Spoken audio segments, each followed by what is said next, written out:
Hello, good evening, everyone. So let's wait for a few minutes more, and Harsh will join us soon. Okay, and we will gonna have a great conversation with him today. Okay, so he's joining.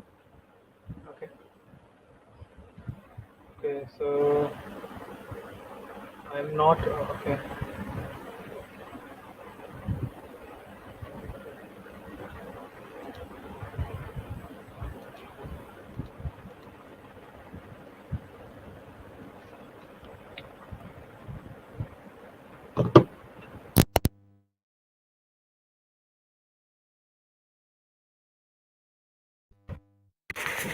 Hello, am I audible?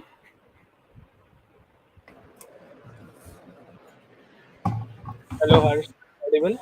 Yes, you are audible. Okay. So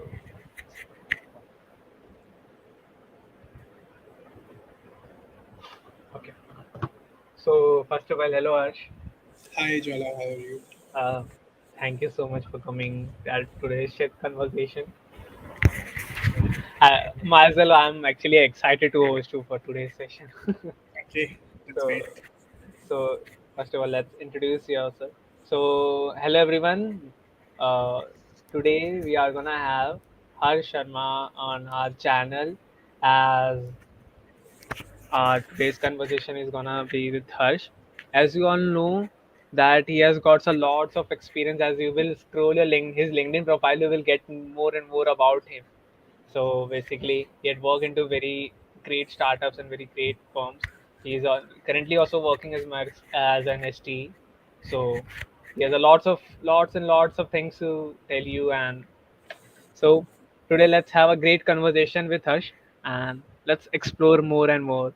So Harsh, so how was it? And I mean, I wanted to know more and more about you. That what was and how did you started, and what are you at? What which position are you at today? I mean, what's the difference from base to today? Do you see anything difference? Okay, yeah. Huh. First of all, thanks, Jwala, and thanks for the introduction. Thanks for the nice words. Hi, everyone.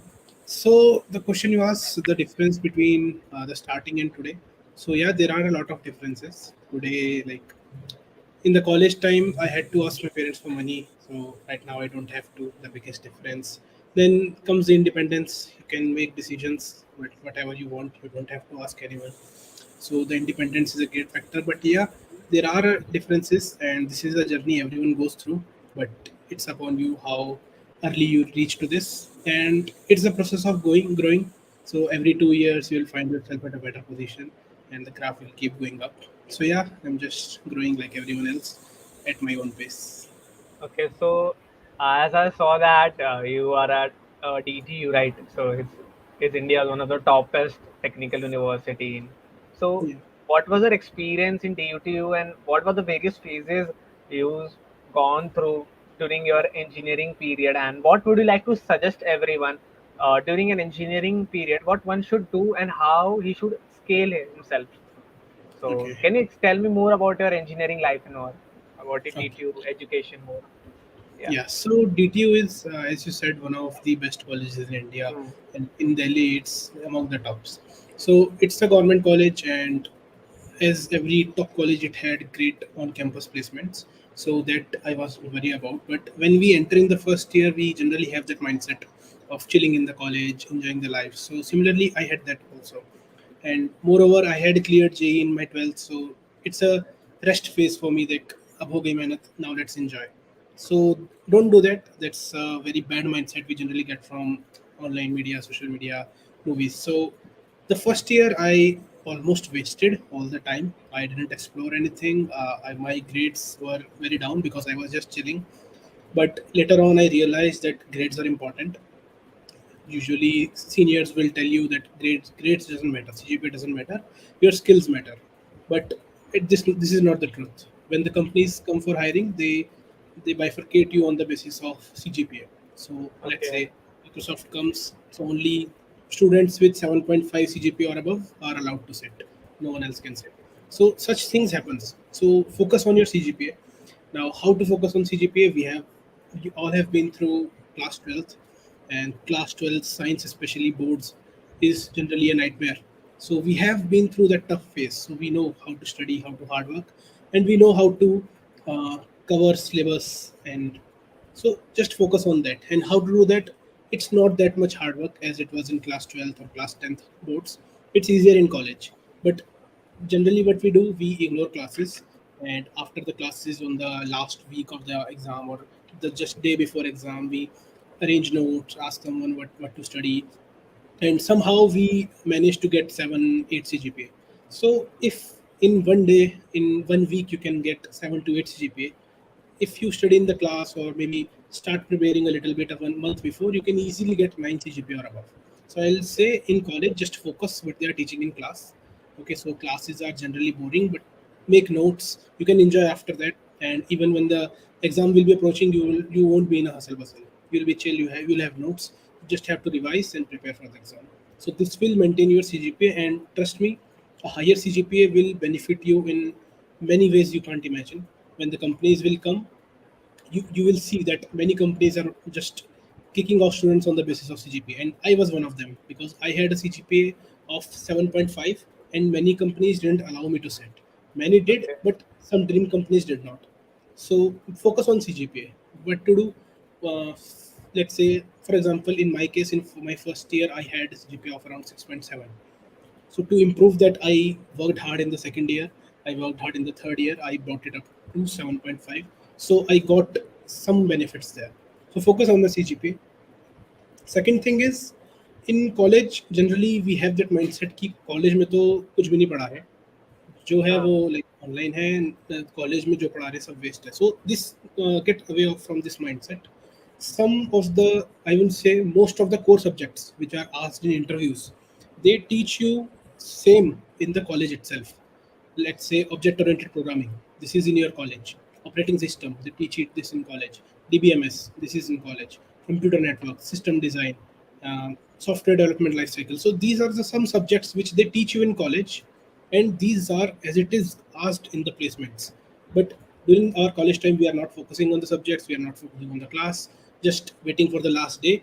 So if you study these subjects in the college itself and you manage to grab something, make notes, and even get a 8 or 9 cgpa in these subjects, at the time of placement you don't have to put those extra months in these subjects. I have myself experienced it. In my case, I didn't have the time to study in the college, and it was online, so I never touched any subject. But when it came to placement, I had to study these subjects differently, हाँ. giving them extra months.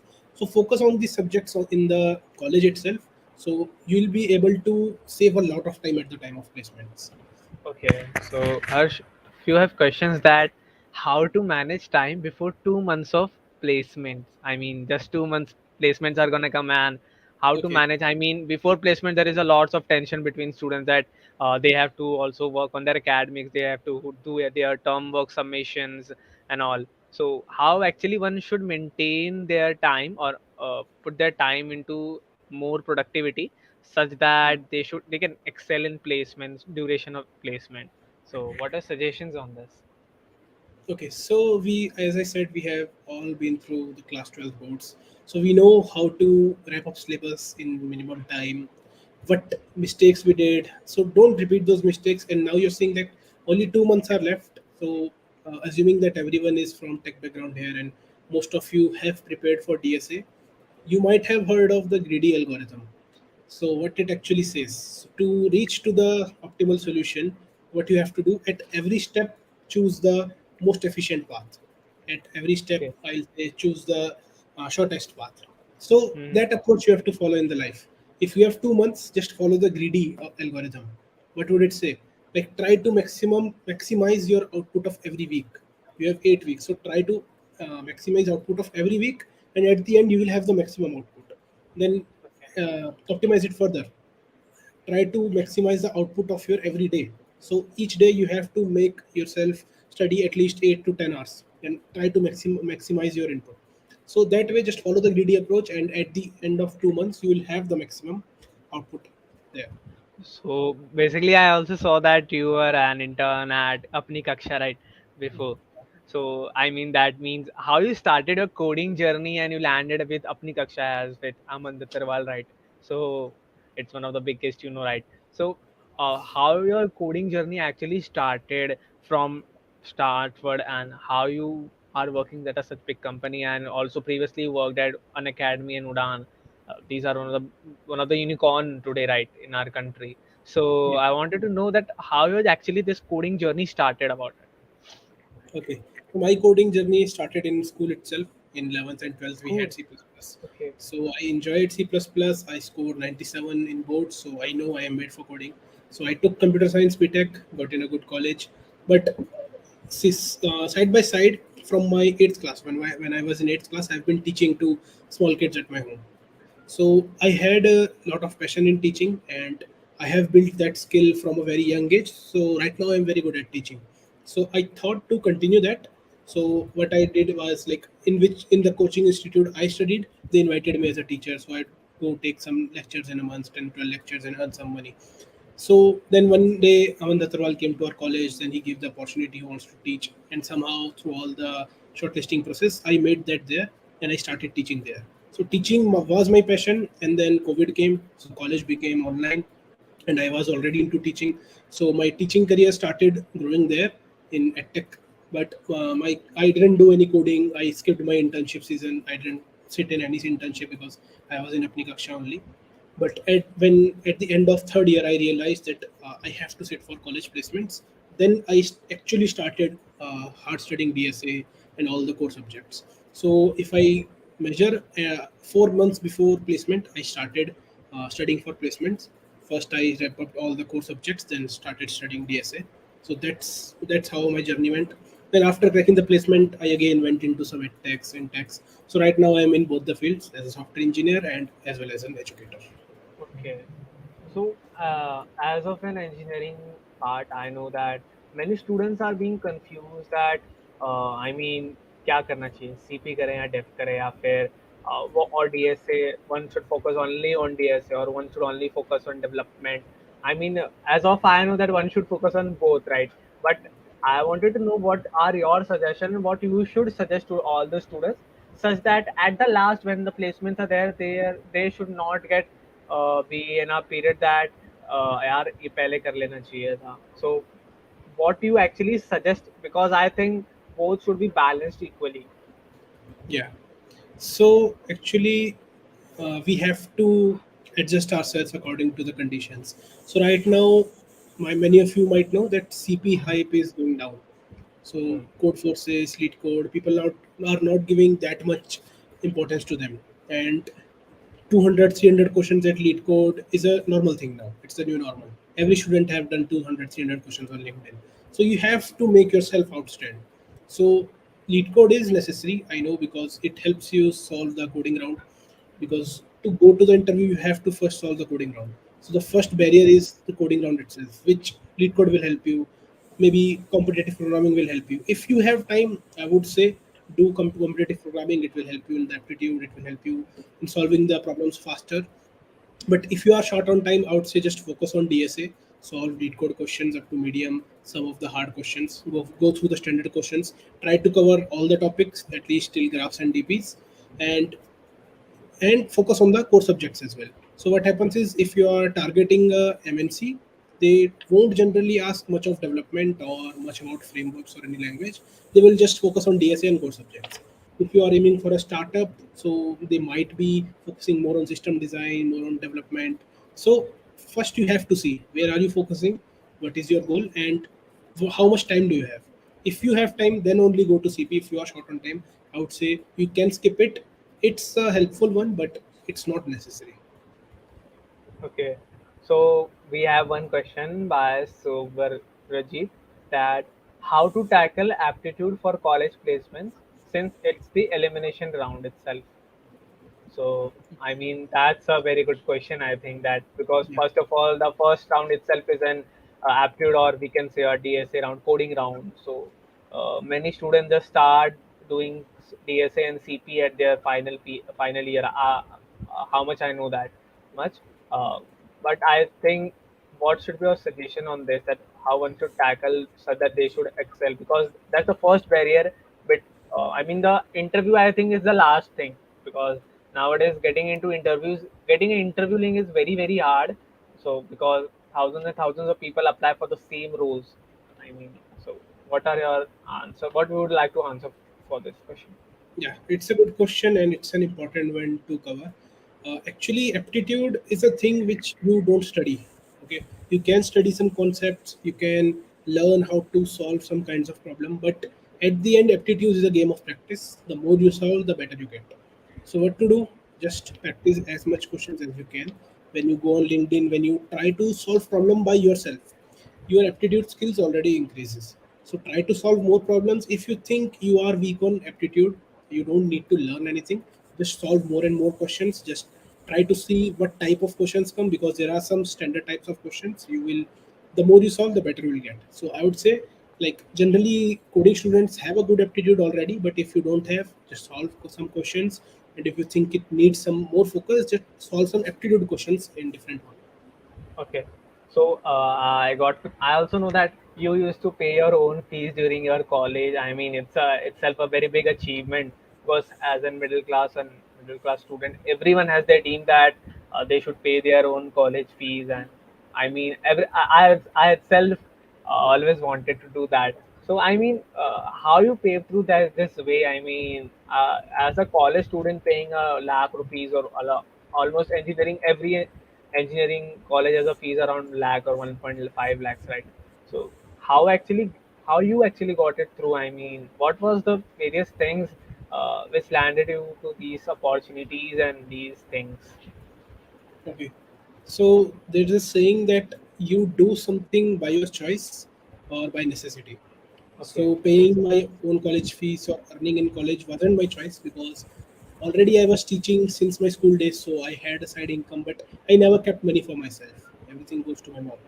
So during college, what happened was, some due to some personal family reasons, we got a financial hit, due to which my family was not able to pay my fees as well. So when my first year ended, I had to make a choice whether to continue college or whether to leave college and go on some money with my dad. okay, So at that time, I had to choose one, but as I said, either you do by choice or by necessity. At that time, I had to earn anyways. So I tried to find multiple ways. I tried sales, I tried e-commerce, I tried teaching. I, like, my schedule was full packed whole day. So in the morning, I would do college. In afternoon, I go to sell at some shops. In evening, I'll teach. In night, I'll watch my e-commerce. So at the end of my second year, like, hard work pays off. So my oh, e-commerce business was able to achieve a crore revenue, and from oh, sales, I was able to get some good skills, some good communication skills. I was the introvert kid, but sales made me good at communication. Also, teaching made my concepts revised, and at the end, teaching took me into edtech only. So yeah, it wasn't like I wanted to, but I had to. So I did that, and after that, I continued that, earning some side income, like making my family tension free, paying my own expenses. So that's how it started. okay. So that's actually great to hear from you that I mean, starting an e-commerce thing and getting such a huge revenue. I mean, so that itself is a great inspiration, right? So uh, hats off to you, sir. First of all, okay. Thank you. So there is a one question asked by Swastik that I recently graduated with around 60 GPA. Which are the ways I can get into good company? So, like, what Yeah. would be your answer for that? So you are graduated already. So, and the CGPA 6 is not so good, honestly. So Hmm. what happens is, most of the companies will not let you enter the coding round. When I say companies, I mean multinational companies, MNCs, the top companies. But at this time, more startups are hiring more than MNCs, because Hmm. recession is going on. So when you go to search jobs, you will find startups have more openings, and startups don't care about your degree, don't care about your CGPA. They just want the skills, and they want the right person. So if you have the skills and if you are the right person, your CGPA won't matter in startups. So I would say aim for startups. And when I say startup, it does not mean the salary will not be good or the work will not be good. There are startups paying more than MNCs these days. There are startups who provide work-life balance better than MNCs. There are startups which are using better technology than MNCs. So you can go for startups. There are multiple startups going on. There are seed round startups, Series A startup. some unicorns as well. So startup hiring is going on. So I would say aim for that as of now. Take 1 2 years of experience. After that, you can easily switch to any MNC. They won't take a look at your CGPA. They just want experience after that. So aim for a startup. Switch after 2 years, I would say. So, what do you think switching from a startup to a big MNC is an viable job easy? I mean, one can do it, or I mean, I've heard that it's a very difficult task. I mean, to switch from a startup to a big MNCs Yeah. because a big MNC has some different type of culture and a startup has some different type of culture. As much I know, so Yeah. yeah. So personally, you have to face both. So I have, from my college till my graduation, I have worked with multiple startups, and right now I'm in an MNC. So you have to experience both. And about shifting, about switching job, it depends like from where to where you are switching. I won't say like from switching from TCS to, let's say, Google is a big thing. Not impossible, but it's a tough thing because TCS is a service based company. Google is one of the top product based companies. But if I say switching from Amazon to Google, it won't be that hard. So where you are switching and to where you are switching from and to, that depends a lot. So if you are Hmm. switching from a good startup, or the startup which you were working in, it was a like it was doing very good, or it went good in your timeline, then you can easily switch. I would say you might know that head of engineering of physics wala. So Uh, Manan Verma, if you know many of them. So he's a friend of mine. So his story, I will give an example. So he's not much experienced in this tech field. hmm. He's 4 to 5 years of experience, I would say. But Huh. he had worked with startups. So first, he worked with I think Urban Company. So when he was working for Urban Company at that time was just an early startup. Hmm. But during his time, it grew. Then he shifted to Make My Trip. It grew as well. After that, he shifted to Physics Wala. And right now, if you say he had worked with startups only, no MNC, no work culture, no work life balance, no job security. But at this time, he is earning more than any MNC would give. So it's not like that. MNC is the last resort. People leave MNC for startups. There are examples. Okay. One influencer is, you might heard of, Khushbu Verma. She was in Microsoft, but she left Microsoft for a startup. Now she is working in a startup. So that depends, and with time, when you get into the industry, you will understand where you want to go. Okay, so there is one more question, Ash. So, sir, is DSA enough to become SDE? Do we need to learn DBMS, OS, CN for interview purpose? So, Yes, yeah, बिल्कुल. DSA just is not enough. Maybe for some top MNCs, DSA will be enough because they have coding rounds only. But when it comes to interview, DBMS is asked, and operating object-oriented programming is asked. Operating system and computer networks is like 50-50, asked in some companies, are not asked in some. So I would say focus on core subjects. And as I said, these subjects are already taught in your college. So focus in your college lectures. You will easily grasp all of these. hmm, okay, so let's get into our one more question. As I know that earlier you were working at Udan, right? And after joining at 3 months of Udan, these economic crisis came and hit, and you were also in the part of the layoffs, right? Okay, so I think uh, layoffs are something of sometimes would be very disturbing. That what's next, right? So how did you tackle in within few weeks such that I mean not everyone is capable of tackling these things so fast, right, sir? So as of I also don't know, and many of the people don't know who will be getting into these phase their future. So, what would be your suggestion and what would be your thoughts on this? How one should face these things in their life and how one should go through these things. So, please explain yourself by coming into the frame, sir. Okay. So I would like to share this. Getting laid off is a very tough thing. Okay, it's a difficult thing because you are earning, your livelihood depends on that, and suddenly you are out of your job. You don't know what's happening. Especially for freshers, it's really tough because the first job craze is really good. They are still in the learning phase, and suddenly they lose their job. So what happens is, getting to the philosophical point, you must take the challenges. Okay, so life is ups and downs. If everything is going up, you will get bored of it. So after some ups, you have to face the downs. Then only you will enjoy the ups. Okay. And one more thing: when life throws stones at you, gather them and build your own empire. So take the challenges. I would say it is not easy, and you are not a one man army. When I say I faced this thing, it's not easy. Like I got laid off and I was chill. I was strong. Let's work. I was shocked. For the first day, I couldn't do anything. I even cried many times.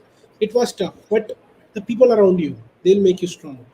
So make sure you have good friends, you have good connections, you have some people with you can share your deepest thoughts. You have those friends are there in your happiness, but you have some friends who are in your lowest times as well. So they will keep you motivated, they will keep you empowered.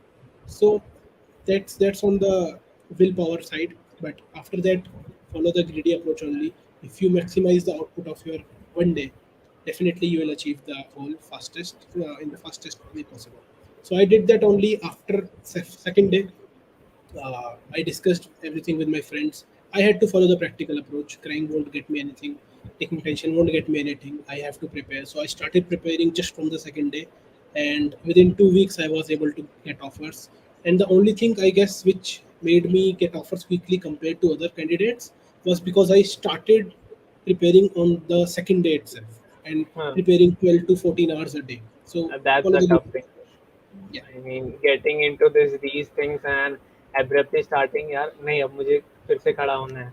yeah, So I mean that's an great inspiration. So yeah, as I've also watched your YouTube channel, I mean you have a YouTube channel yeah, where you teach and you have. So I saw that you really describe in a, such a positive way, sir.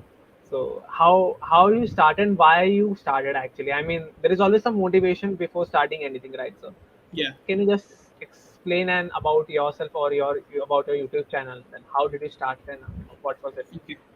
So I have been a social image for some time, not a very big one, but among students, some students know me who have been who have learned through my lectures. They know me. So after leaving like organizations, previously I was attached to some 2 3 organizations. So after leaving them, I wanted some way to connect with my students. Definitely LinkedIn, Instagram is there, but if I want to express something, I can't do it in a LinkedIn post or Uh, Instagram story. For that, I need a full-fledged video. So that was the motivation of a YouTube video, of a YouTube channel. So I started posting my thoughts there, what's going on in my life. Some of them were interested, but after that, this layoff came and my priorities changed a lot. So uh, I'm not active there. But a good news, from tomorrow I am joining Physics Wala, so students will be seeing me there. okay, so Yeah, that should be your next step, right? yeah, Okay, so it's really great to have you. So as you explain everything in such a positive way, it says that uh, getting into a positive attitude is the most important thing, right? So taking out the positive thing from negative thing is the part of our life, right? So yeah. that's the thing we have learned from you today, sir. So there are few questions we would have a like quick answer for it. So can Okay. I like to ask you, sir? So there are few questions that does cold emailing LinkedIn connection helps to get any job or at least schedule any interview? Okay. It definitely does, because right now when I was searching for jobs, emailing, yes, you get replies, but the major replies I got was from LinkedIn only. In that 2 weeks, I cracked 4 offers, and guess what? Three of them were from LinkedIn, and one of them was from Twitter. None of them was from any Naukri.com, any website. Only from social media. Three LinkedIn, one Twitter. So make your connections good. Uh, Talent recruiters are there. HR are sitting there. Your friends are in their company. Get referrals. It helps. It definitely helps. Okay, so I mean, I itself gone through this, and LinkedIn is actually a great thing. I mean, it actually helps a lot for a student to Yeah. making a networking because it's being very easy to make network over there, right? So you Yeah. actually don't have to go through anything. I mean, people over there are very friendly because they also know because they had also passed through the same. So I also would suggest that one should work on their networking skills on these platforms such as LinkedIn and Twitter. Uh, I mean, as of I have few friends, Abhinav itself, uh, he was also networking LinkedIn, and now he is itself an intern over there. So I mean, so there are many things. So today we got to learn so much, sir. So There is one more question. That's the final one today. That Yeah. how much is the size and quality of project effects in resume? How much of a project should have a depth for an impact of the recruiter? Okay. So size and quality of the projects. If you are in college, they don't expect much from you. They just want that you have did it yourself, and it's not a standard one. Just don't go and copy paste a Python project or face recognition, this that. Just watch what's going around, take the latest tech, what's the latest framework in whichever language you are working. Let's say you are in Java, so go check the latest version of, let's say, Spring Boot. Go check the latest testing framework and apply that, and see around you what's going on in the real world, because you have to solve a problem. So right now, let's say ChatGPT is in trend, so you can use Python with ChatGPT APIs and create something good. So just use the latest tech to solve the latest problem. It should not be a like very big solution for a very big problem. You can just make a small project solving some decent thing. That will have a good impact on the recruiter. That's from the shortlisting part. In the interview, you should have the whole depth of the project. You should have created the project. You should know A to Z of the project. How is it working? How is it flowing? Where you have what you have done, because recruiter knows in 4 to 5 questions you will get to know whether this project is real or fake. So just go in depth if you're going for the interview. Okay. So one thing, sir, that please give some networking tips on LinkedIn. Okay, networking tips. Yeah, it's easy nowadays. Just go and ping the people, send connections, and I would say just don't send random connections. When connecting, there's an option on LinkedIn to send a message. So if you write something in the message, your connection stands out. So what happens is generally people with good followers have 2,000, 3,000 connection requests. So in that you have to make your request stand out. So you can add some message in that. If you can get free LinkedIn Premium to message the people you want to connect with, so do that. It's easy, just spam connections, I would say, and messages. Research about a person a little bit and send a personalized message, and your connection request will stand out in that, and you can easily connect. Okay, so that was actually great, sir. So having you was actually a very very positive energy over here. So Thank you. thank you so much, Harsh, for coming over here. As it was a very inspiration story about you, and we got to learn so much about you that uh, that things will actually come hard up sometimes, but Yeah, you have to stand up, right? I also got to personally learn these things because I also don't know, and many of the students which are currently in their college and their starting period won't be knowing what is the future, right? But yeah, so that's the thing. That's an salute, yeah. sir. Thank you, So Jala. Thanks for having me. thank you so much, Harsh, for coming today at this podcast, and giving everyone such a great session. Thank you so much, Harsh. Thank you all. See you. Bye bye. Bye bye.